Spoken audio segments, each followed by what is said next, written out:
Welcome back, everybody, to Maniacal Music Musings. I'm your host, Jeremy. Just like my hero, Odorous Ungerus, I was lost in the ice for many a century. Some may call me the missing link, but just know when the world comes apart, I will turn this planet into fields of gold for you all. And remember as well, you know nothing about me, so prepare for the end in 7 days. But enough about me. I'm going back in the ice. Let me introduce my co-host.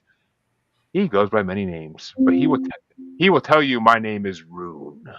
His eyes shine a heavy cloud, though no rain will fall from them today. He runs a ghost nation with another kind of madness that has never been seen before.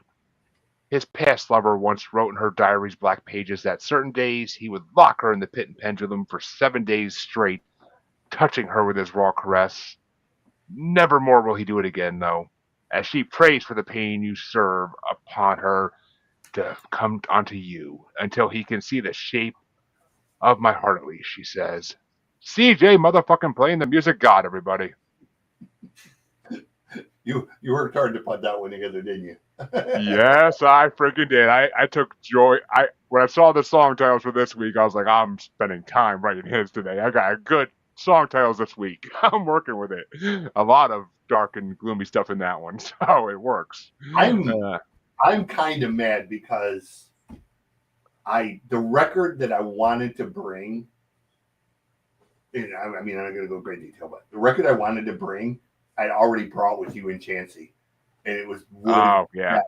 that Cell Dweller Black Star Hmm. would have been so perfect for this episode because the entire theme of it, the Black Star theme, is basically like Star Wars AI type is like wished upon a black star and um you know it's the whole theme of it is AI and I was like, damn it, as soon as I saw like his bio, I was like, that's why I asked you, did I bring that one to the first Cell Dweller? And I was like, Yep. damn it, I knew I should have Yeah. waited to bring that one. Uh, uh, Anywho, I had to do it. I mean, I had other things in mind as well, but I brought some of those as well. So I was like, I'm like, well, it's gonna be what it's gonna be, and well, we'll get to my album and your album eventually. But ladies and gentlemen, our guest tonight, you, well, you will recognize him eventually from my paranormal show as well. Uh, he was on there, but this episode will release first because I have way less backlog on this show than I do in that show.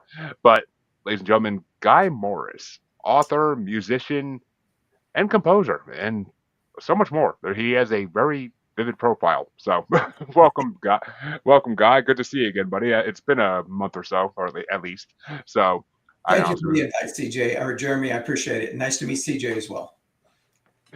And so, for those who don't know, Guy was on my other show because he has written a handful of books, some of them about AI, and he is a expert in the AI field. Which, when that interview drops, be sure to check it out, folks, because it's very entertaining and very interesting. I still can remember it to this day, and I can't say that for every interview I do in that show. So it's it was very enlightening, and we it gets interesting. It really does. I'm not going to give away too many spoilers though, but when I saw in your profile you were a musician, I had to get you on this show as well. So what? Well, How? thank you for the invite. Thank you. What kind of music? What kind of music did you do? What kind of musician were you? I was, pop, rock, blues, jazz, a little bit of everything. I was never a professional because I had a real career, but it was always my go-to creative outlet, vent, community, whatever. I thought before I went to college that I was going to be a musician. It turned out that wasn't in the stars for me.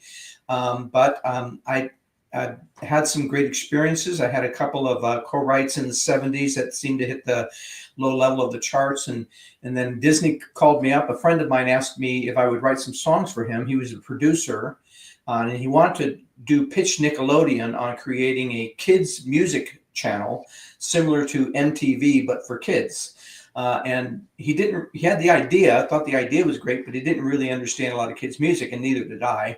But he asked me if I'd write some kids songs. So I thought, well, that sounds like an interesting exercise. I said, sure. So I wrote them 5 songs. A couple weeks later, we were marathon, 14-hour day. We recorded them. And that was the last I heard of it. His Nickelodeon thing fell through, and I thought, no harm, no foul. It was a lot of fun. And I just went on with my work until Disney called me one day. And I thought they were a joke. I thought they called me up and they say, Guy Morris. I said, yeah, we'd like to talk to you about the tape that you sent us. I said, well, I never sent you a tape. And I know that's true because I never sent anybody a tape. So he was like, yeah, I'm looking at your tape right now. And I said, you're not looking at my tape. That's somebody else. He says, Guy Morris, that's me. And he said, it had your number on it. I said, well, how did it have my number on it? And he started saying the songs. And all of a sudden I realized my friend who was the producer had sent them over. So they wanted to contract me for a dinosaurs project, and then it was a scary songs project, and then I got a Little Mermaid project, an Aladdin project. And the way Disney worked at that time is this wasn't the film songs. That was all the Elton John high royalty, really pricey stuff. They would take a toy, they would take this film theme, they'd create toys, and then they would hire cheap guys like me to write songs that they would put on a cassette tape or a CD. It turned into a CD after a while, and they would sell music with the toys. And of course, it wasn't maybe they put one song from the film on there, but it was all other original music that they bought really cheap. And that was kind of how I got that thread started. So, but otherwise, I recorded a few albums. I played in worship bands. I played in a few other things. But when I retired, that was when I went through a transition, and I decided that wasn't going to make it. I wanted to actually at that point become an author. And that's when my third act career has been producing books and on thrillers. And I got an AI book coming out next year and other things. So, A very adventurous life. A lot of different fields to go down there. Not even touching the surface. We haven't talked about feeding sharks without cages or cartel threats in the Mesoamerican Mayan jungles, and none of the good stuff. None of the good stuff. Well, that's all for a podcast that hopefully someday down the road I can do when my kids are all grown up. That's right. Midlife Crisis podcast. There you go. Midlife Crisis. Oh, I will be hitting that age in good 5-10 years, so maybe that actually might line up. So actually, you just put something in my head now for the future. Thank you. I appreciate that. As my wife rolls her eyes because, oh God, no, not another one. It's not my idea, honey. I blame this guy over here. He just came out of the blue. He polluted it. But literally, blame that guy. Blame that guy. I understand about the sharks. I have an uncle who owns a resort in the Grand Caymans, and he's a scuba expert, and he's steady trying to get me. You should come scuba diving with me. No, why? There's things in the ocean that'll eat me. Oh, a shark ain't gonna bite you. I know they're not gonna bite me. I know they're not going to bite me because I'm keeping my fat ass on the beach. So unless that shark grows legs and chases me across the beach, I'll guarantee you a shark is not ever going to bite me. Well, I was insane enough to volunteer for a shark feeding dive on my honeymoon. Now, that did not go over well with my wife. She was like, okay, I warned you yesterday. If you make me bury you tomorrow, I don't care if you're maimed, you're dead. You better come out with all digits or that's it, So yeah, it was it. Now, to tell you the truth, it was one of the most exciting highlight experiences of my entire life. Something that you can't actually appreciate until you're actually in the moment. And was I scared at moments? Yes. But once I realized that the way that I was not in any real significant danger from all of this, because anybody who really does know sharks and studied them know that they're not man-eaters. They sometimes bite by mistake, but this was a real, when you have to do that thing where you're facing your fears, right? Overcoming your fears. Now, I loved it. I was a diver. I dived at wrecks. And this was my way of basically getting over that fear of jumping in the water, saying, well, I'm going to go in intentionally in a situation where we're going to draw a whole bunch of sharks. And I'm going to let that either scare the pants off me so that I never do it again, or cure me so that I never worried about it again. Yeah, I mean it's. Yeah, I don't know. I've seen open water. I've seen open water in too many shark movies to ever actually want to do that. I mean, I would do some cage diving, but I've also seen movies where that goes wrong too. So I don't know. It's just and Well, I that's was once described as one bolt short of losing a wheel. So and, and I mean it's that whole thing of from open water where it's like, okay, I go down the water with the sharks. What if I come up and the boat's gone? And then I'm really screwed because then the sharks are eventually going to get hungry enough to eat me. So it's going to be a whole nother thing. But for my future shark podcast, it's another conversation. But the ideas keep coming. But folks, we're here tonight to talk music, of course. And no, actually there's no shark bands on this one. Though they do exist. I'm pretty sure at least I know at least one band with a shark in the name. Shark But Island. not the one I was thinking of, but okay. One of my favorite bands of all time. Isn't there a band like Somebody in the Sharks or something like that? Like I forget what it is. the only thing I can think musically of Sharks is the Baby Shark song, which I think everybody universally hates, and Mac the Knife. There are a couple lines in there about being a shark, which I thought was the oddest hit of all. It's basically about a serial killer, and he makes it sound hip and cool, like he should be on the Vegas Strip. So yeah, it was. Those are the only shark references I can remember. Well, I mean, I'm sure Elstorm has a few, but what album did you want to bring us tonight, Guy? And there's a segue for you. Well, I suggested 10 Southerner's Tale. It's one of my favorite albums of all time. Not necessarily the favorite, but one of the top 5 for sure. I thought every song on there showed brilliance, both musically, lyrically. It was an incredible switch over from his style and really kind of solidified his new themes and kind of very intricate, sophisticated jazz style. And it was one of those that I couldn't ever stop listening enough. And still to this day, I pulled up the list of songs, and every one of them is just an amazing tune.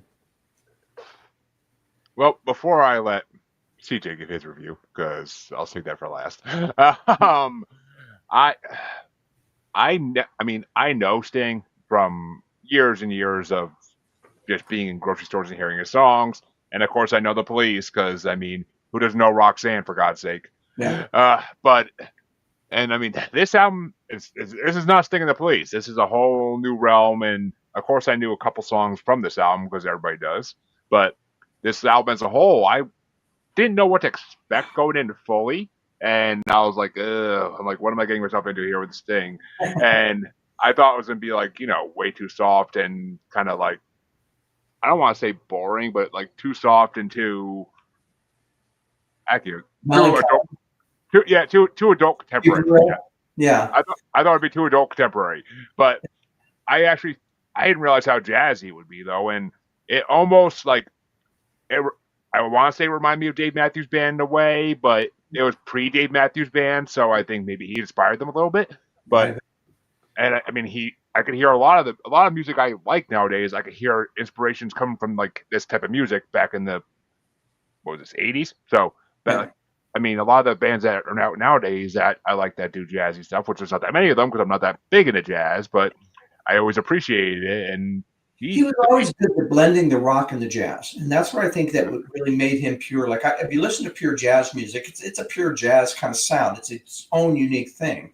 I think Sting brought his Police rock and roll into that jazz studio. He definitely did. I mean, yeah.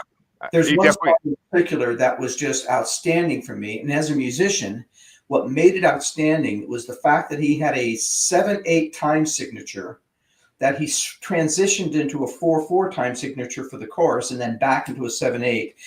And you almost have to count it to really get the way he's doing that rhythm. It's pure genius. Yeah, I mean, I'm not gonna lie, I enjoyed the album overall. I mean, there were certain songs that kind of like got a little melancholy in the middle, and I'm like, all right, I'm waiting for that. Let's get to the next song. Let's get to the next song. Come on, let's play it through. And I could definitely hear some Roxanne. I could hear some Don't Stand So Close to Me, like in these songs. Like I can hear that style. He still has that style. Just it's less like his songs are less. I would almost say doo woppy than Sting the Police was. 'Cause Sting the Police had like that doo wop sound to them sometimes, where with the chorus singing things back to him like would be very doo woppy. So he moved away from that, and I'm like, all right, you know what? I could actually enjoy this album, and I did enjoy it overall. It was not bad, but there's just, I mean, I have two honorable mentions, so obviously I liked it enough, but it's just, overall, I mean, is it something I'll go back and listen to every day, every week, every month? Probably not, but I did put a lot of songs from it into my like list on Spotify, so I'm sure they'll pop up here and there on my drives when I'm not listening to music for this show or other shows I'm on. So I appreciate it finally getting a chance to actually hear Sting. I don't. It's been years and I never actually gave him a chance. So that's why I love this show. I actually get to give artists I know of but never hear a chance. Yeah, yeah. Well, as you asked about my favorite, I mean, when I was young, it was Beatles, Crosby, Stills and Nash, Paul Simon, Bob Dylan. 10 years after, I was actually into Black Sabbath for a little while, and then it just got same old, same old. It just didn't grow for me. And then, I obviously went through phases with the Eagles and other things, but as I grew and matured in my own life, and I became an intellectual in a lot of ways. I mean, I'm a nerd. I think his sophistication just spoke to me. I think that his lyrics always seemed to have a story to tell. They weren't just cheap throwaway lyrics like you get in a lot of songs. And I think for some reason it actually spoke to me. And I liked the fact that as a musician, I would listen to it and think, now how could I actually play that? Would I play that? And I would watch the videos with his guitarist and thinking about whether I would actually be able to play along with that. And it was for me, it was almost like this is sort of the grown up level of rock and roll. Yeah, I get that actually. That makes sense. But CJ, I'll let you give your review. What did you think of Sting? Sting is one of them people that I'm kind of 50-50 on Sting. Mm-hmm. I don't tend to have like a lot of middle ground with him. I either really love the particular song or I'm just bored to tears with it. So there is that material with Sting that I really love. Fortress Around My Heart is one of my favorite all-time songs. Mm-hmm. Then there's material by Sting that just absolutely makes me want to stab my ears. But Sting is an anomaly, like he was saying. Sting Mm-hmm. is superbly talented as a musician, as a bass player, as a composer, multiple styles, mixing in reggae and ska and rock and jazz and blues. So Sting is just kind of, one of my favorite records that Sting did. He did it about 5 years ago. Him and Shaggy did a record, and it's a reggae record basically, Mm-hmm. and it's a fun record, because if you know Shaggy, Yeah, it wasn't me. Yeah, it's Shaggy doing the singing, and Sting's more on the musical side of it. Sting wrote the songs essentially, so it's this almost Shaggy singing Police style songs. Mm-hmm. It's a very fun vibe, and it's not, on the other hand, that song that Sting, Bryan Adams, and I don't know. Oh, I know that song. Yeah, that Robin Hood song. That song makes me want to just. Oh, the Robin Hood song. Yeah, that makes me want to run screaming. Favorite. Have you ever really, really loved a woman? And it's like, shut the fuck up. I hate that song. This record, though, this is. But you put Sting with, the Dire Straits, classic hit. Money's Nothing. That's brilliant. Oddly enough, I thought I had heard this record, but I don't remember, other than one song. I don't remember actually listening to this record before. Well, the only one that I think people relate to is Fields of Gold. But And I had never heard that one. I had heard If I Ever Lose My Faith. Yeah, And that was another one. Yep. that was Um, so it was a new experience for me, and it was better than I thought. Again, a couple songs couldn't completely do without, but there were a couple songs that were kind of like, hey, this is kind of cool. This has got like a almost like a Stray Cats meets Dizzy Gillespie meets, type of thing going on. So, again, knowing it was Sting didn't shock me because, he's got the skill set to do that. So not as bad as I thought it was going to be. I came into it with kind of like as soon as I say him the message with the album, he was like, "Oh." Sorry, I'm an old school guy. What can I say? No, I know. I'm a massive Pink Floyd fan. I love Dire Straits. I love Gary Moore. I love the Police. Synchronicity is still one of the great records. Mm-hmm. I was never really into Sting back then. To me, the songs were too simplistic and basic and repetitive. I didn't think he really had matured as a musician yet. And I think that so I was never really into him back then. So I was surprised. I think I started changing my opinion of Sting when he had that, oh man, what was the song? It really had, I'm drawing a mental block now, but it had to do with,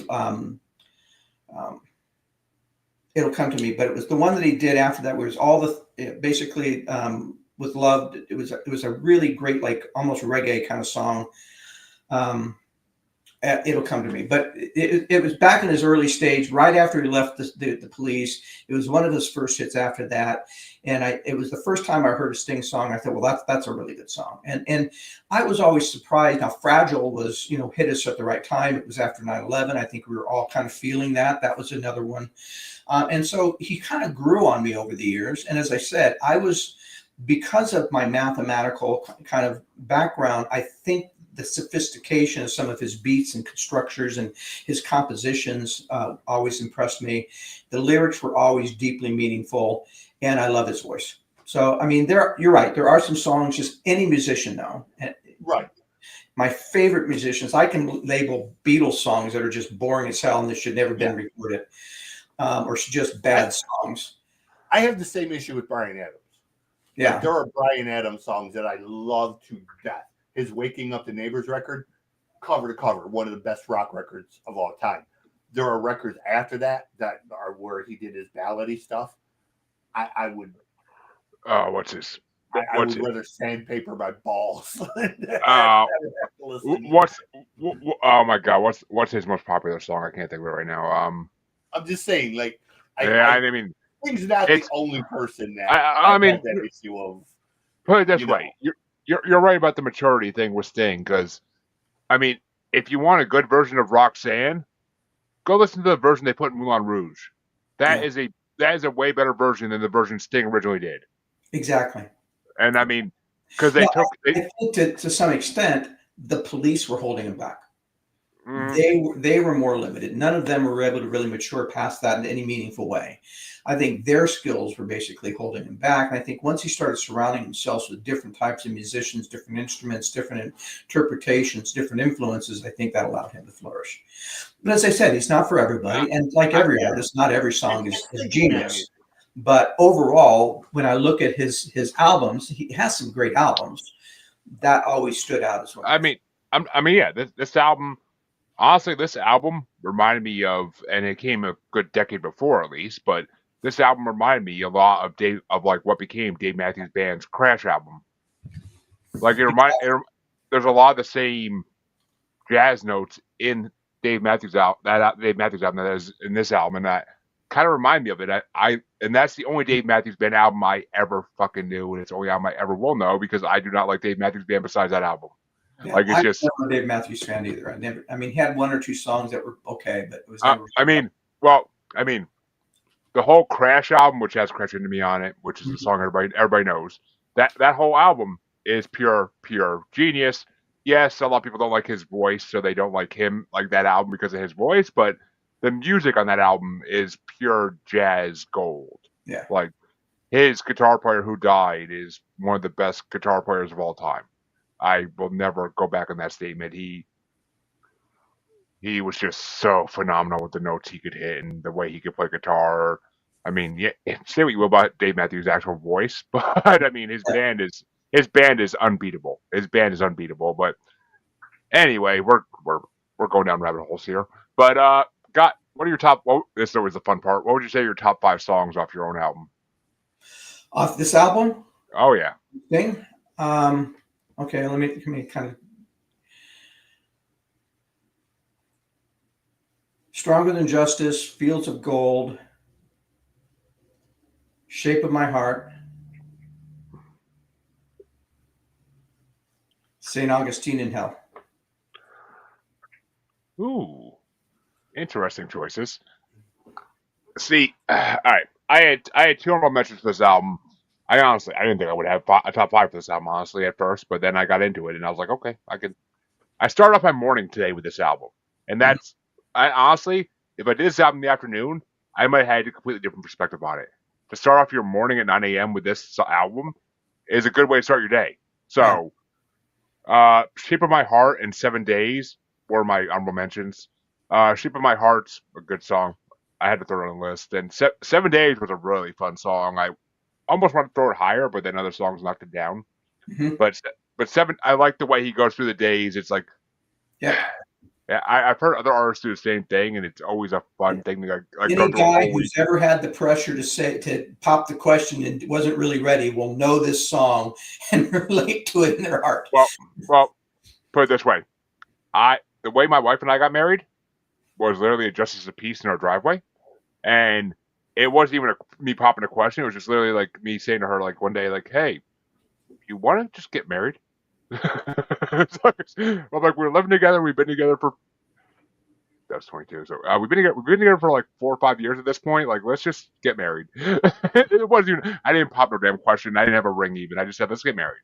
We're It already was living together. we don't have anything else to do this weekend. Hey, how about? I mean, literally. I mean, literally, it was just like, all right. And we literally went and got the certificate done, and then we had it just the peace come like a week later and marry us in the driveway in front of our kids and our dog. So That's fun. I mean, I'm like, I just was like, our family's not, neither of our families can afford a big wedding. Neither of our parents can afford a big wedding. So why the hell even waste time trying to do that? We can't afford a big wedding in our backyard or anything even. So I'm like, let's just get married. Like, why do we need a fancy ceremony around it? We know we want each other. We know we love each other. So I got to write my own vows and nobody got to hear my funniness, which was a sad part. But, uh, my number 5 was Everybody Laugh But You. I have never heard that song, but that song was fun as hell. I love that song. Uh, Fields of Gold is number 4. I I know I've heard that song before, but it's not a song that really like I had recollection of. I mean, and obviously it's a classic Sting song. I know that just by the title, but it's a good song. Heavy Cloud No Rain was number 3 because Yeah. it was a really funky song with great instrumentals. Plus, he mentions a lot of voodoo stuff in it, and I'm as a paranormal podcaster, I love voodoo. So anything to do with voodoo or hoodoo has my attention. My number 2 was a song that everybody knows. Well, I mean, CJ knew it off. It's the one CJ knew, and it's the one I know. I always have known. If I ever lose my faith in you, Mhm. I can't count how many times, like since childhood, that I've walked down the aisles of supermarkets hearing like that song playing over the loudspeakers. So I never knew it was Sting. Like, if someone asked me before today, I never could tell them it was Sting off the top of my head. So, but it happens all the time with supermarket songs to me. I don't know who sings them until someone brings the album on the show. That I'm like, oh, they sung that.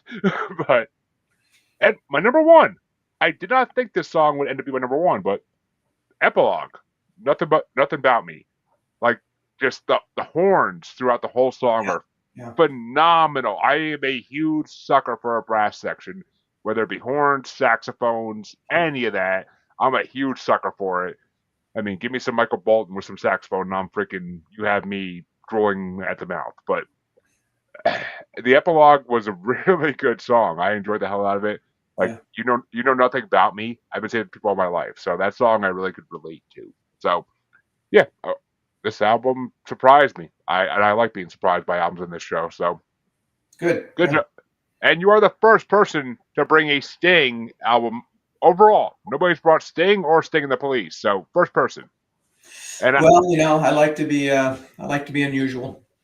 well, no, I mean I'm honestly more surprised than anything. It's been 100 plus episodes, and no one and I'm surprised no one's brought up Police album. Honestly, that's what really surprised me. But it is what it is. People, there's a lot of artists that we haven't hit yet, even on the show in 100 plus episodes, which just goes to all those naysayers out there when I started the show that said, "Oh, you're going to run out of albums to talk about eventually." I'm like, "Are you Really? freaking kidding?" I'm like, You I gotta had be people kidding say, me. So I had many. people, it shows how small minded these people are because I'm like, I'm like, do you really think that? I'm like, I have probably 150 artists that I know of that I could bring, and they all have dozens of albums. I'm like, you think we're gonna run out of music? Are you kidding me? I This run out of generation is the most prolific artistic generation of any in all history. oh, Between music, film, art, especially music and film, but music. I mean, just think of how many hundreds and hundreds of musicians have come out and become part of our culture since the 60s.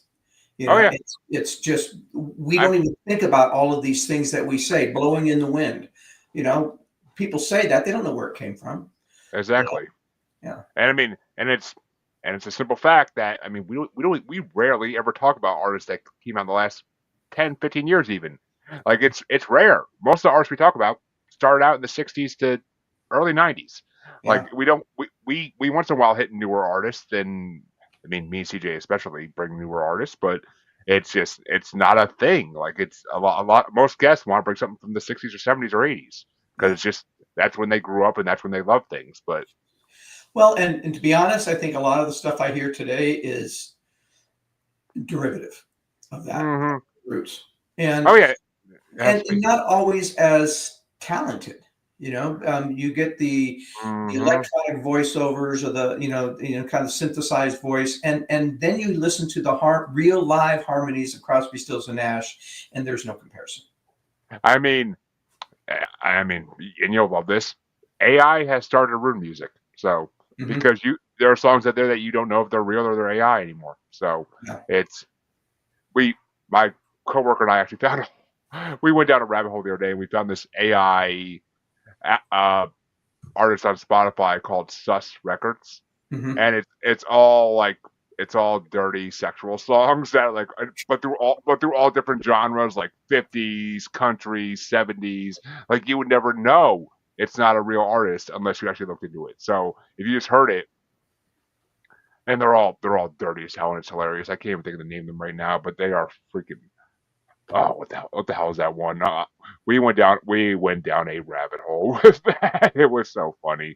Literally made my Friday last week the best day ever. Like it was just we were like, okay, if our HR person hears us talking about this, we're gonna get freaking fired. But it's yeah. Literally one's called "It's Too Big to Put in My A."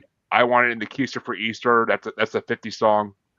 Like it's just some of the dirtiest lyrics I've ever heard in my life, and I'm laughing my ass off listening to them. But they were actually good. They were actually good songs. The 50s one So, had me snap my fingers along with it. I'm like, this is a good song. yeah, yeah, I think I've seen one or two of those on YouTube. Dirty songs done in the 50s, and I had to think, I couldn't even imagine that somebody would allow somebody to record that in the 50s. Well, So I'm realizing now that you're saying that's probably AI. well, honestly, you'd be surprised. We did a doo-wop bracket back a while ago, and and there was actually a song in there from the 50s or 60s, I forget which, but it was literally called "It Ain't the Meat, It's the Motion," and it was a dirty ass song. And I'm like, this is an actual song by an actual band. Like Yeah. this is not AI. This is an actual song. So and there's another one. Musicians back then have always been horny, you know. Oh yeah, I mean, there's people have urges. I mean, and Yep. there's another one called "60 Minute Man" that was actually a 50s doo-wop song, and it was a really good song. Like I was like, okay, I'm like I love a good song that's dirt and it's dirty, so that's even better. But anyway, CJ, what are your top five or whatever you brought first thing? I had four songs. Number four, If I Ever Lose My Faith. Number three was She's Too Good for Me. Mm-hmm. Good one. Number 2 is Love is Stronger Than Justice. Mm-hmm. But my favorite one on the record was Something the Boy Said. That was the one that was. Oh yeah, that was a good one too. See, and they're all good. See, when you said pick 5, I was like really struggling a little bit. It's like, I don't know, they're all good. So we all picked different 5, and I like all of your picks too. Yeah, I mean, The Something That Boy Said that's the one that was kind of, it was sort of, it reminded me almost of something that Brian Setzer would record, because it had that kind of swing jazz feel, but it had like a little bit of rockabilly in it. Yeah, but it also had that almost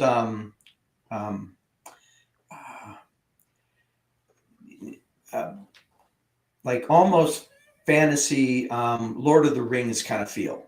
Yeah. You know? The whole thing of basically the carrying crow and the whole image of death and everything else, Something a Boy Said, and the journey and a quest, and it almost felt Game of Thrones to me, or Lord of the Rings. see, I didn't get that, because if I got that feeling, I probably would have picked up my top 5. Because I love any music that's fantasy based, like, or sounds fantasy based. So I would, if I actually got that feeling off that, I would have went with it. But I didn't come across that. But well, the lyrics, I think that was mainly in the lyrics for me. Right? Everybody, I mean, I don't know. Everybody hears songs differently, so it's the way our brains work. But I guess it's time to go into the album I wanted to bring today, which this is a band I recently discovered, even though they've been around longer than I've been alive. But I wanted to bring them because I think I'm only up to their 9th album now, and they have a lot of albums. But this was the first album they did that actually like really impressed me, and it actually came out the same year as your album, which is the way I do things. I always look at the year first, and I try to keep it in that same year because I make a topic out of it. And I was like, hey, you know what? I'm like, let's bring this, because this is actually a good album, and yeah, it's a little different style than your album, but I couldn't find anything that year that even related to close to that style that I know and like, that I haven't brought before. And I'm like, I can't think of anything on top of my head for this. I mean, yeah, I could have brought a random Elton John album or something like that, but it's like, I brought Elton John on this show so many times. I try to avoid bringing, I try to avoid doing that, but he comes up again and again and again. But I ended up bringing Rage's The Missing Link album, which I think is it was the first album they did that impressed me. Like I said, like I now have albums past that impressed me a little bit more. In particular their 8th album, which is just titled XXIII, is phenomenal. It actually would relate to Sting really well, but unfortunately I didn't hear it till after I already picked my album for this one. So I was like, crap. Oh well, another show in the future at some point. But The Missing Link is when Rage really got their act together. I would say I think it's their 3rd or 4th album. They really got their act together by this point, and they were performing very cohesively as a band. And I will even admit that this album doesn't start off the greatest. And it doesn't, like, the beginning of the album kind of like leaves you hanging, but the end of the album is what really I love. The last like 5-6 songs just are phenomenal songs, and I'm like, all right. I'm like, I'll bring this on. I've been dying to bring Rage anyway since I got into them, because they did a Power Wolf cover song, and that's what made me want to listen to them. So I'm like, I don't have to have that good a reason. I could just bring them on because I want to, but it's I tend to enjoy this band, and I'm learning more what they're doing. I think I'm up to like 98 now, 99 with their records, and they just released a single last week, for God's sake, so they're still performing, which is phenomenal. They've been around longer than I've been freaking alive, which that's 37 years. So they've been around for at least 40 years at this point. So you gotta love when a band has that mainstay for that long. And the singer hasn't changed. The singer's the only person in the band that hasn't changed. Every other person in the band has changed at some point. The singer is the only one who stayed. So, and he's got a decent voice. So I'm like, let's do it. But dying to hear some opinions on this. What did you think of Rage, Guy? I didn't get a chance to listen to it. I wasn't sure that I was supposed to. I just pulled it up right now, and I've got it kind of the page up on it. So I'm seeing there's about 17 songs, but I haven't actually listened to it, and I'm not sure I know them. I might have missed. I might have missed that. That might have been during the part of my career where I was working 100-hour weeks and wasn't doing anything. Yeah, I mean, all right, yeah, it's all good. I mean, yeah. Well, what does CJ, the music god, think? Oh, half dreading this, half waiting for it, but I know there's going to be a explanation here. But CJ, go ahead, buddy. I've been a fan of Rage for decades. Um, I'm more a fan of the middle era when Victor Smolsky was a guitarist, as opposed to this era when Monty was the guitar player.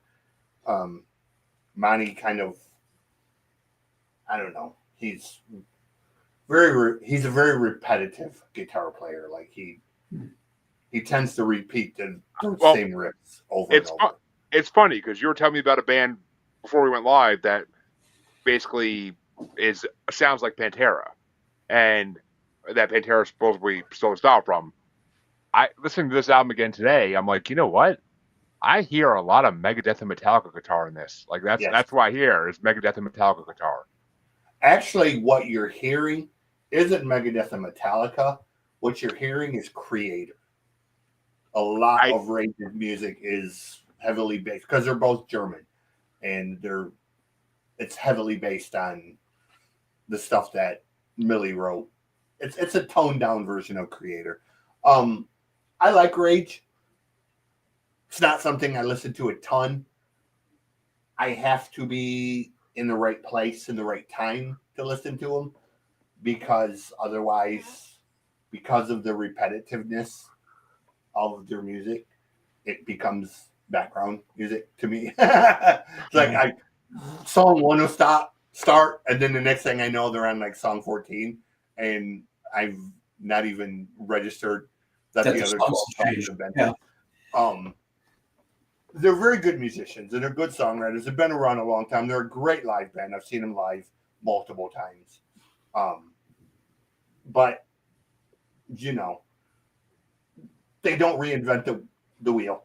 Let's put it that way. I mean they don't, but see, that's the thing. They sound like to me like, I mean, I don't know Creator from a hole in the wall really. I know of them. I just never really listened to them that much.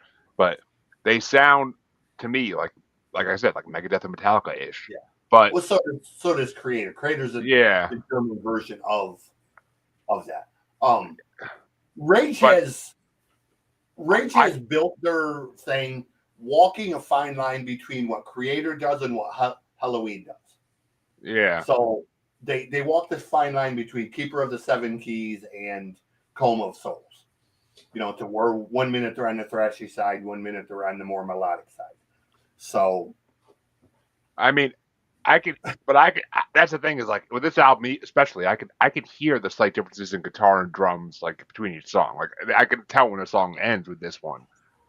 As you get to the records like Unity and Ghost, you'll hear it even more. Yeah, Victor is a brilliant guitar player and he's classically trained. Well, he put a lot more emphasis on composing the parts as opposed to just playing fast and playing. Yeah. Yeah. I mean, it definitely is a head. At this point, they're definitely a headbanger band. Like you could just go like insane with it during their songs. And as you get to like where Ghost starts, like around, I guess like 92, 93, when Victor joined, that 10-year period that Victor was in the band is. I think you're a little early with the year there because this album came out in '93. So, or was it 90? Maybe it was 98, 99. I mean, that's what I'm on now. I mean, I just listened to what the hell's the name of that album? I mean, I just finished XIII and I'm on the one after it. I forget what it's called, but they have a lot. They have a lot of albums. Oh my God, they have a lot of albums. But Victor joined in '99. He joined on the Ghosts record. All right, then Welcome to the Other Side, Unity. Yeah, I'm getting to that album then. That album's probably next. That's where it really gets good. Like Victor brought a lot to that band. I mean, they went through stages apparently because I mean Yeah, the first few albums before this one I would never bring on the show because it was like they sound all the songs sound the same, but this they've album is had what 4 distinct periods in their yeah. music. I mean You know, this album's where it starts out a little different to me, and that's why I really liked it. And some of the songs I really enjoyed the hell out of. Which I mean, I had three or more mentions for this album because it was freaking phenomenal. There are some phenomenal songs on it. Uh, Pit and the Pendulum, Certain Days. Well, Pit and the Pendulum is my first honorable mention because I love some Edgar Allan Poe. So the fact they referenced that like made me smile. Certain Days and Another Kind of Madness are just really good songs as well. My number five was Nevermore. Once again, that Poe reference. Mhm. Um, my number four is The Missing Link, which is a really good song. And I mean, I mean, makes me think about Bigfoot, of course, because I'm a paranormal guy. So it made me think about Bigfoot. The whole album was supposed to be, I was hoping the whole album would be like a whole thing, but it wasn't what I thought it would be. But my number three was Her Diary's Black Pages, which is a really like good love song. It almost like an anti-love song in a way, but number two is Raw Caress because that's Raw Caress is a almost like a traditional like '80s rock song, Hmm. almost a ballad. And my number one, which is where they really impressed me with this album, is Lost in the Ice. It's a like an epic song. It's like I want to say it's like 9 to 12 minutes long, something like that.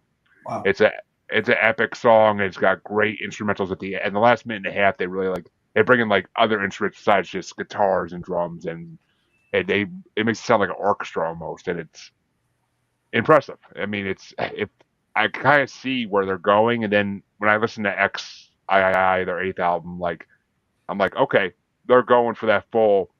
XII almost sounds like an early Lord of the Lost album, the way he does his symphonies.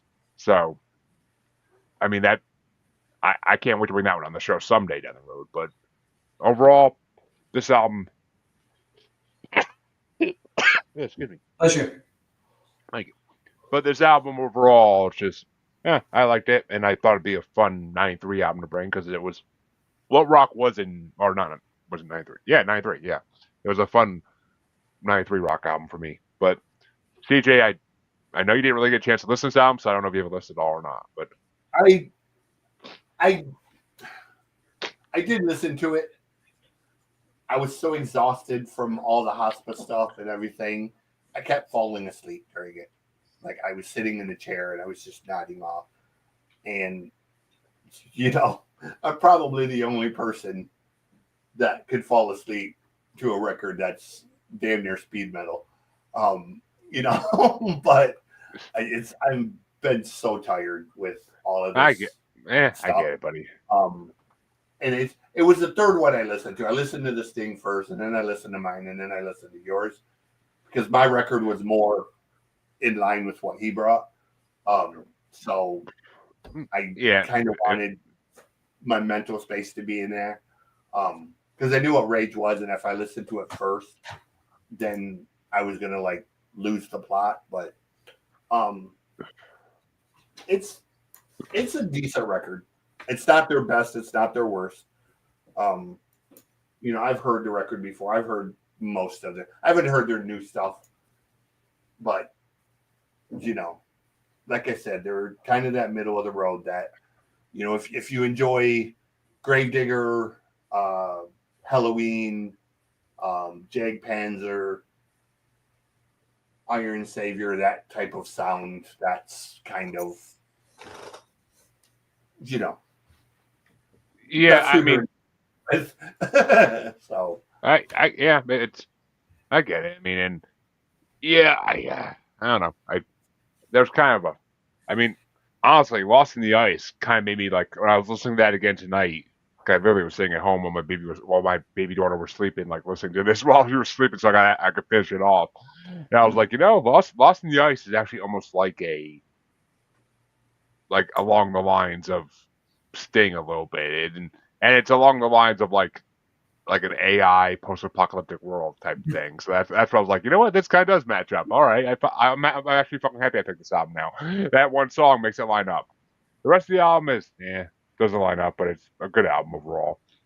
But well, CJ, what album did you want to bring? Because I'm actually dying to talk about this album. For good or bad, you'll find out in a minute. But what album do you want to bring? The record I wanted to bring was Cell Dweller Black Star, but since I'd already brought that one, I wanted something with sort of an AI-ish theme. This isn't necessarily an AI theme so much as sort of a Post-apocalyptic. post-apocalypse sci-fi-ish with some AI influences. It's Gary Newman. People know Gary Newman for the song Cars. So, it's his classic song that if you're into Gary Newman, you probably know way more. Gary's kind of one of them guys in the new wave-ish rock,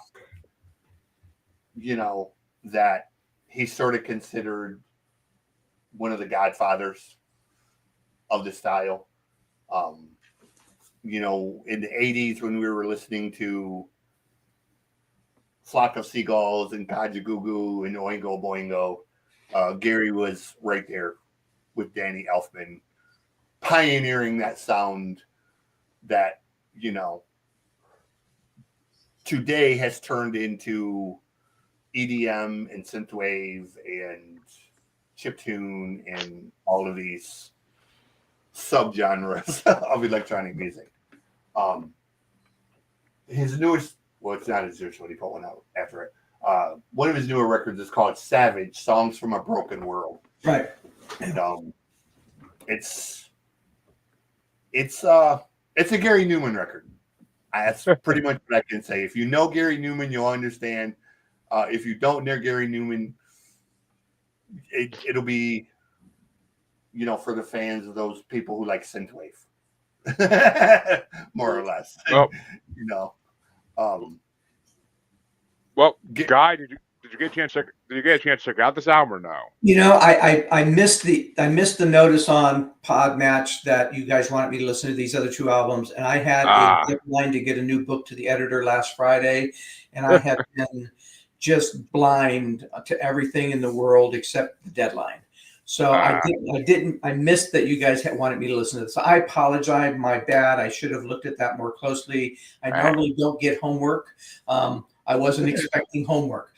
But I do know this album sounds, several of the songs on this album, I must have had a friend that listened to it because some of the songs sound very, very familiar.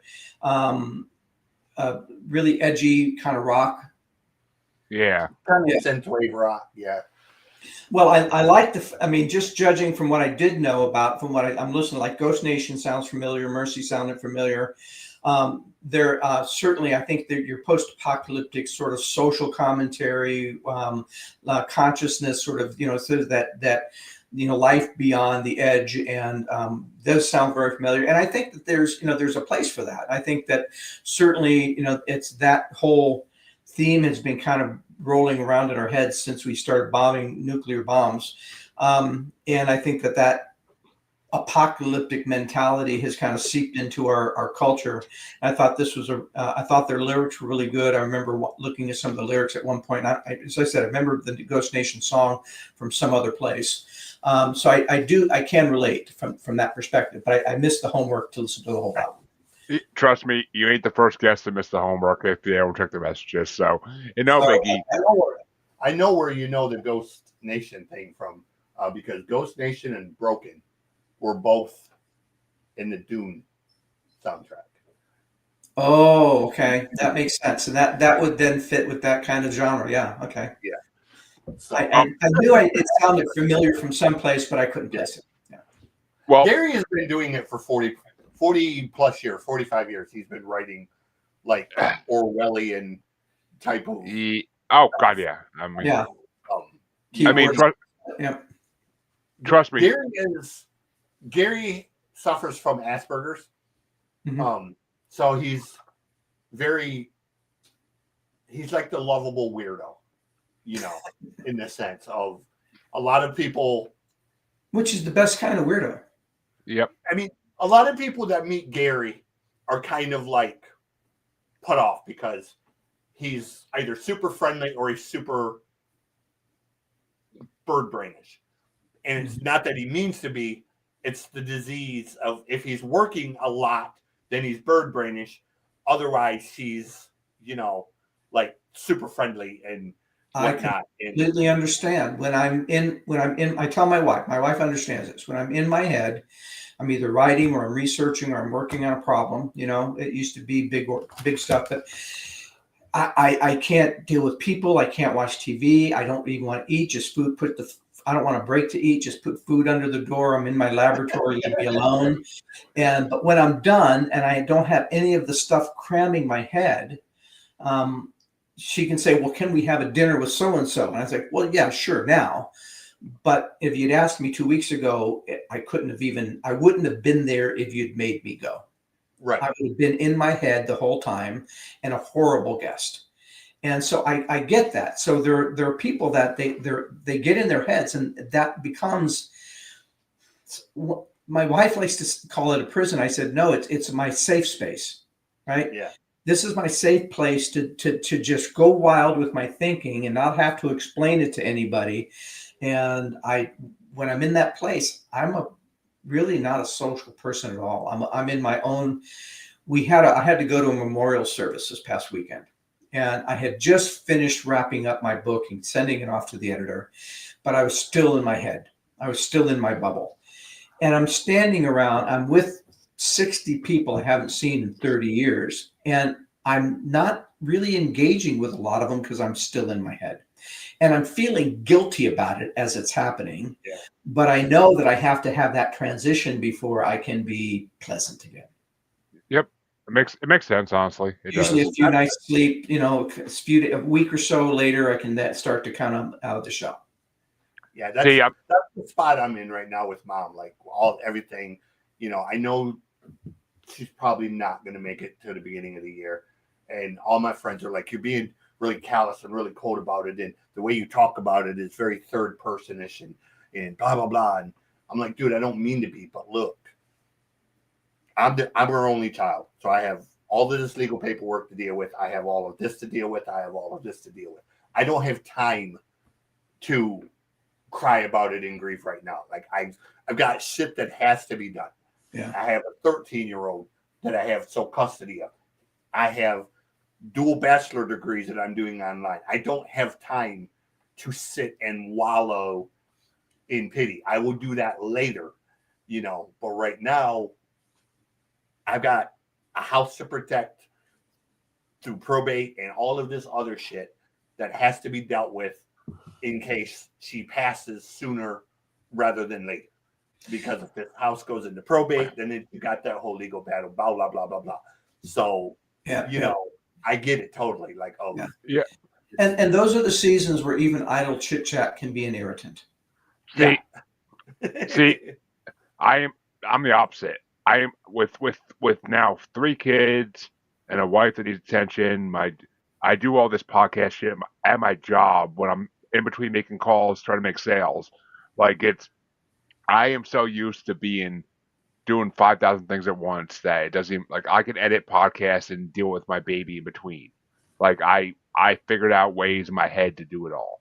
So I know how to multitask. It's simply the matter of, like he said, I get people's intentions are to check to see am I okay, check to blah blah blah, but it's kind of at the same time, I don't want to be rude to them and say, yeah, I don't really have time to just sit and idly talk about nothing.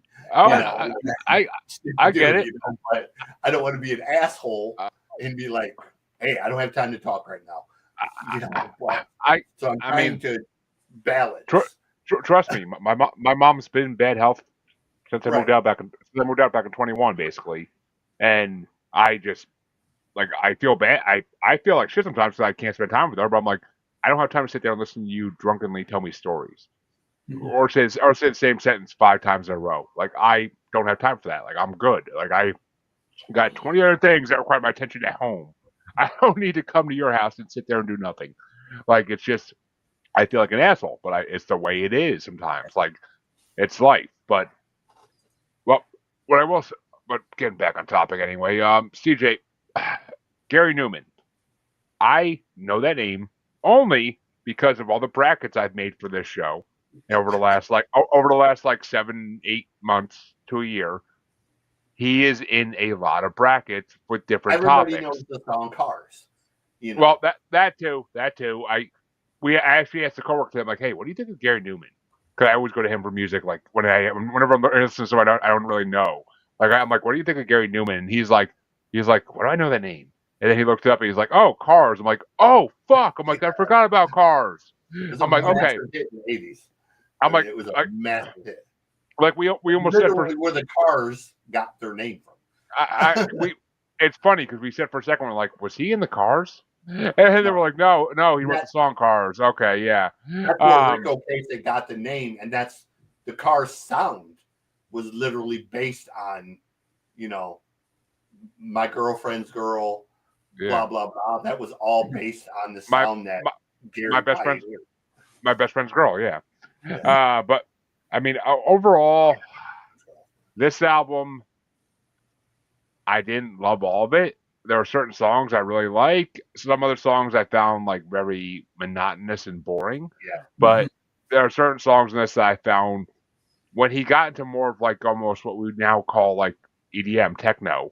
Like that is what those are the songs I like. The other songs are just like him, like basically whining in my eyes, and I'm like, what the hell? I'm going to be completely honest. Listening to this record today, I was kind of like, I remember this record being better the first time I listened to it. I brought those on the show. That, like aged. I brought those on the show before, so I get that. But yeah, I got a top 5 out of it. That's all I could ask for. Yeah. But what are your top 5 on CJ? Because we gotta finish this up. Number 5 is The End of Things. Number 4 is Broken. It's the instrumental. It literally was in the Dune soundtrack. Number 3 is My Name is Ruin. Number 2 is What God Intended. But my favorite song off this record, one of my favorite Gary songs, is Pray for the Pain You Serve. If you listen to the lyrics of that song, they're really deep. And they talk about the technology basically eating us alive and how it's what we're suffering is self-imposed pain, basically from technological poison, essentially, is what he's talking about.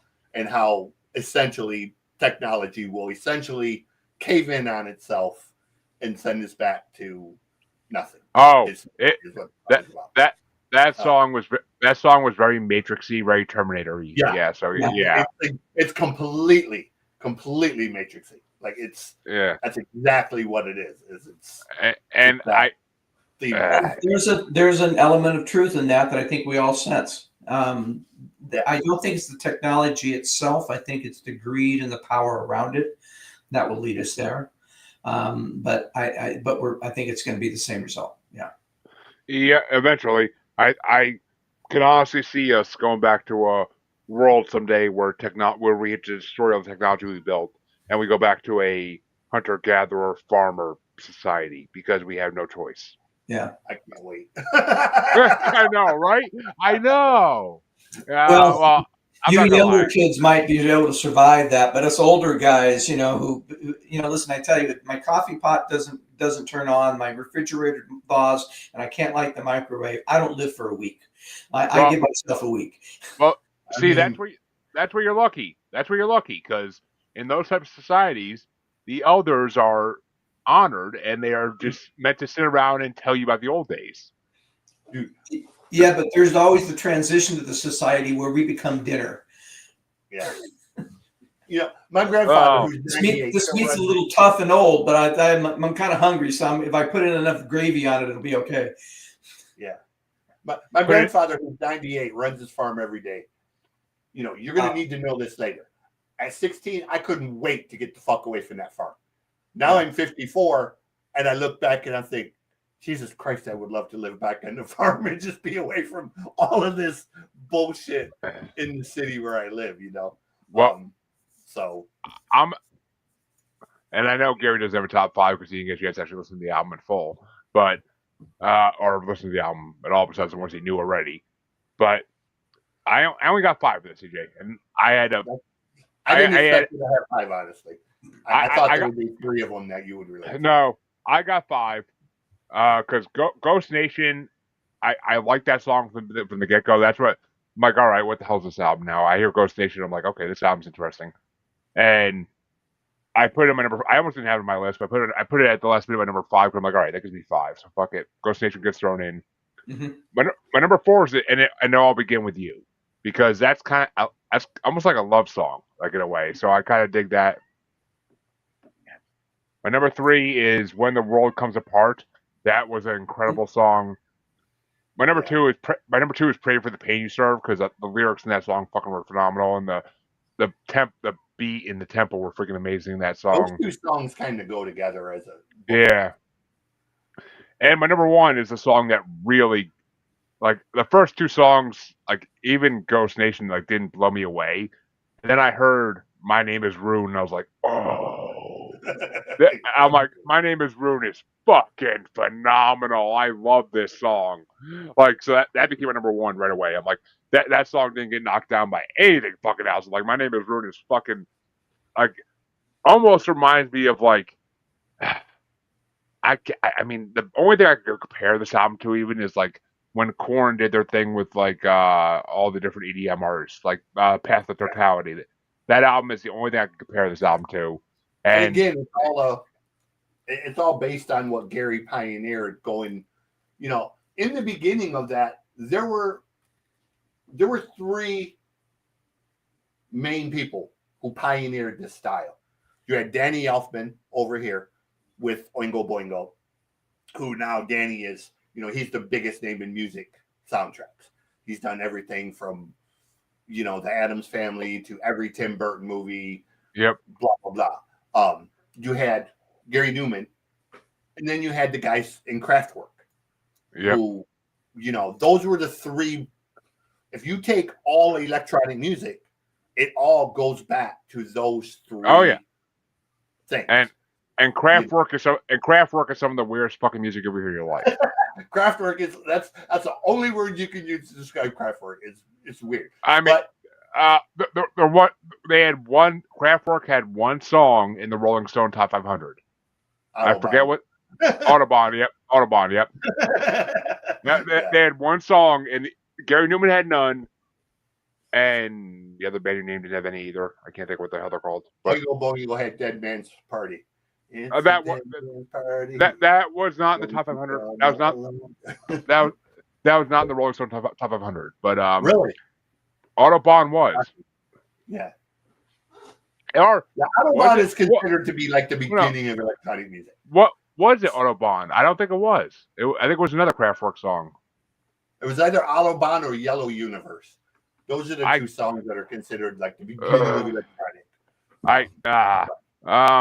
I don't think it was either, honestly. But now I got to look it up because you lost me then, because those are the 2 that 99% of people will. Oh, Trans Europe Express.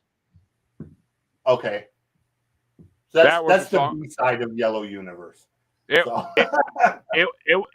It's number 238 in the top 500 songs. So So I mean, EDM. I'm not a huge fan of EDM, but sometimes it blows me away. Sometimes it doesn't. It depends on what the artist does, and it's just Gary is I can't much more synthwave than he is EDM. But you know what this band reminds me of? A band you brought a month ago or so, or a couple months ago, that I actually just released the episode a couple weeks ago. Pendulum. Yeah. Again, like Pendulum vibes. All of these bands, dude, go back to Gary and Danny and Kraftwerk. Depeche Mode. I mean, every music has its roots. I mean, that's just the way it is nowadays. Every music has roots somewhere. But the crazy thing about modern technology, especially related to AI and music, I meant to say this earlier, is it's a double-edged sword. Mm-hmm. The good thing is anyone can be a musician, and they don't have to spend massive budgets to go to recording studios and all of that. Absolutely. What is the flip side of it? Everybody can be a musician, and there are those people that shouldn't be within 500 feet of a microphone. That's true. But You know, I think for talented musicians, what I think will ultimately come out of this is two markets. You'll get the junk market where nobody really has any musical skills, but they want to write a song. Tell me, write a song about something or other. They didn't do anything. right. Then you're going to get the musicians who know how to create lyrics, who have something to say, and maybe have a structure for their song, but they don't have the budget to produce in a studio with all the instruments they need. AI for that individual who's already written a song and basically saying, take this song and then make it sound like this, add that, add this other thing, emphasize this at the chorus.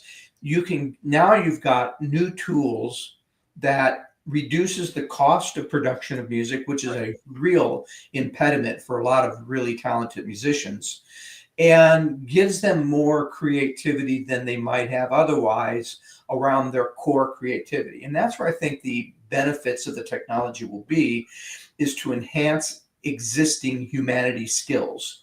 Yeah. Not replacing them. Replacing them will always turn out generic mishmash baloney. And there's some people, if they can put two notes together that sound right, they'll think they're a genius. But anybody who's really a good musician, who can differentiate, like you guys do, between different artists, their roots, their sounds, their phases, way more so than I could ever do. I think for the mass of humanity, they'll just still find, and they'll still find the artists they love. The artists they love may use this new technology in some of their songs, but no good artist, no true artist mentality is going to use it for all. Right. And I don't see a day when we'll want to go to a concert and just watch an AI music from an AI character. Exactly that right there. Get any celebrity fandom out of that. That's not a sustainable model. Nope. No. That's why holograms of dead musicians has never become a mainstream thing, because it's just nobody wants to do it. Nobody wants to see it, and people know that, and they'll never become. Otherwise, there'd be associated with it. We're always attracted. Think of every artist that attracts us. What attracts us to them is not just the raw musical quality, because there's amazing raw musical quality in lots and lots of artists. The ones that attract us are the ones that speak to our emotional, mental, and spiritual condition and state and beliefs. And they will resonate with us because they have something, they have a human perspective on a common experience. And that's something an AI will never have. Exactly. I mean, otherwise there'd be holograms of Elvis and Tupac and Michael Jackson performing every stadium ever, every day of the week, because that day may come, because if people can make money off something, they're going to do it eventually. But we admire the people. Music. Exactly. We admire the people because we wonder, wow, what did they experience? How did they come up with those lyrics that say what I'm feeling so succinctly? Exactly. And that's what we admire. I mean, I hands down 100% would go pay to see a hologram of Prince doing his songs. But that's I would, just because I couldn't, I was never of the age to see him live when he was alive. So I'd rather just watch a real video. Prince would be impossible to capture in that aspect. Prince was too raw. He was too big. Like, Prince did so many things very well. He was a producer. He played 20 plus instruments. He was a singer. He was the conductor type. You can't capture all of those elements into a single. You can't. Sort of I mean, if they did it, would I go see it once? Yeah, probably. But I never would want to go again after that, probably. But and I'm certainly not paying the kind of ticket prices that's paid for some of these other guys, the real people. You're not going to get those ticket prices, that's for sure. Oh no, God no. But at the most, you could create like a Pink Floyd style Prince thing with his music and symbolism and that kind of stuff, but not like an AI type concept. I've actually thought about going back, getting a license for an AI tool, music tool, and going back to some of my old albums and reproducing some of those songs with an AI. That sounds fun to me because it would be a sweatless studio experience as opposed to a painful studio experience. the tens and tens of hours it takes to to record a really good song, and then you go in and you get an AI to do it. I think it would be fun to kind of just play around with that. Now do this song in a reggae, in a Bob Marley style. Do this song in a Eagles style, and Yeah. playing around with that variation of song and style, and playing with that would be an incredible amount of fun. Well, Yeah. it definitely would be interesting. But, folks, we brought you 3 albums tonight.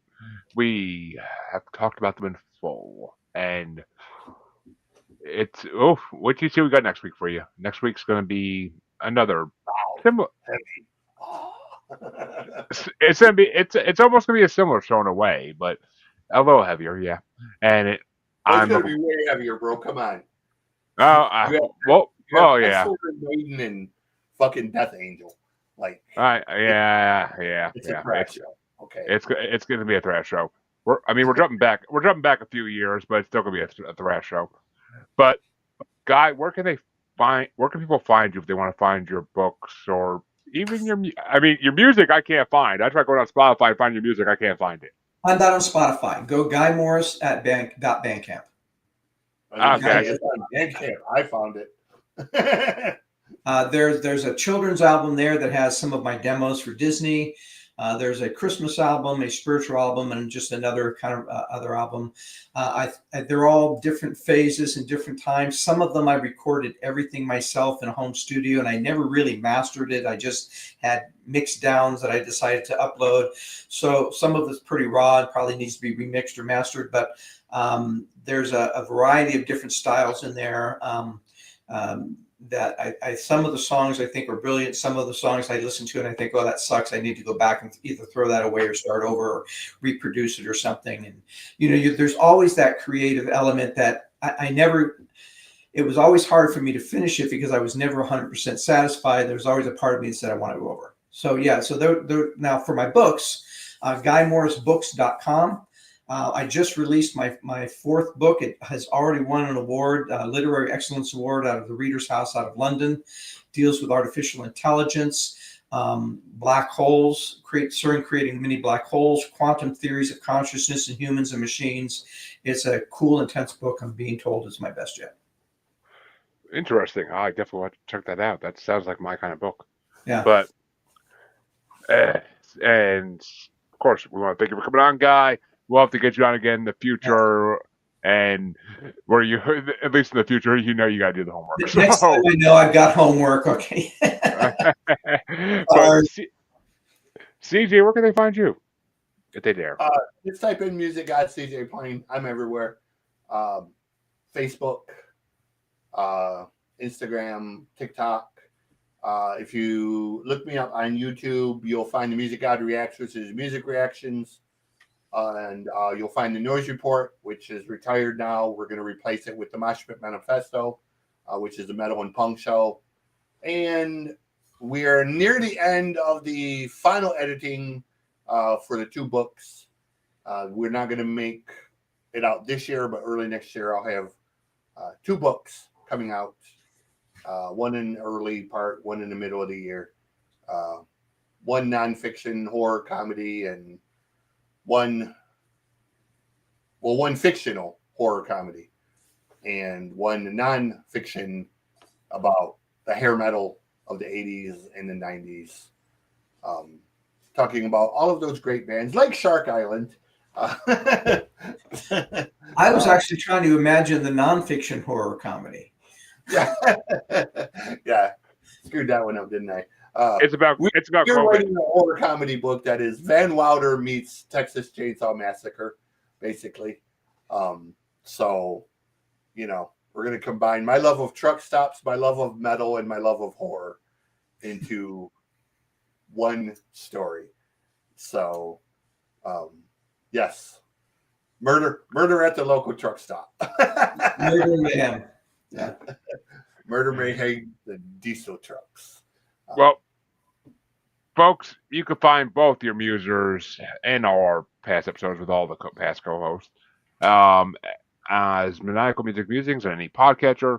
on Facebook as Squatchy Largefoot, on X and the Gram as that Juggalo Bastard, or on YouTube as Maniacal Music Musings. The best place to see everything is YouTube.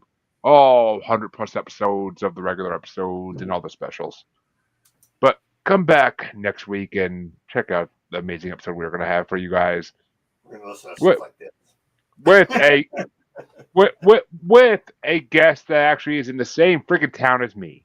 No, we're not recording locally, but still, he's literally lives like 2 miles from me. So come back next week and check that out, and we'll be back with our bracket specials a week from Saturday. So till then, have a good night, everybody, and go check out some metal. That's what we're hitting lately and in the future. So go check it out. Have a good night, everybody, and thank you, Guy, for coming on. It's been a fun show, and My we'll pleasure. definitely be back again. Thank you.